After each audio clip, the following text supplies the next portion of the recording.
भगवान श्री कृष्ण की लीलाओं की जटिलताओं को समझे बिना तथा उनके असाधारण आध्यात्मिक ऐश्वर्य को जाने बिना सीधे साधे ग्वाले तथा वृंदावन के वासी श्री कृष्ण के अद्भुत कार्यों की चर्चा करने लगे। उनमें से एक ने कहा, मित्रों, उनके अद्भुत कार्यों को देखते हुए यह कैसे संभव हो सकता है कि ऐसा असाधारण बालक वृंदावन आकर हम लोगों के साथ रह सके?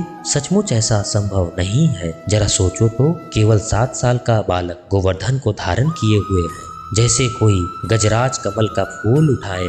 अभी वे शिशु थे और ठीक से देख भी नहीं सकते थे, तभी उन्होंने पूतना जैसी बड़ी राक्षसी का वध किया था। उसका स्तनपान करते हुए उसके प्राण भी चूस लिए। श्री कृष्ण ने पूतना को उसी प्रकार मारा जिस प्रकार समय आने पर शाश्वत काल प्राणी को मारता है। जब वह केवल 3 मास के थे और छकरे के नीचे सो रहे थे, तब वे माँ का दूध पीने के लिए रोने लगे और पैर उछाला तो छकरा टूट गया। एक बार उनकी माता ने उनकी माखन चोरी से उबकर उन्हें लकड़ी के उल्लुक से बांध दिया, जिसे वे यमल अर्जुन वृक्षों की ओर खींच कर ले गए, जिससे वे वृक्ष पृथ्वी पर गिर पड़े। इसी तरह एक बार वे अपनी भाई बलराम के साथ थे, तब उन्होंने बकासुर नामक राक्षस का वध कर दिया था। इसी तरह उन्होंने अनेक लीलाएं की।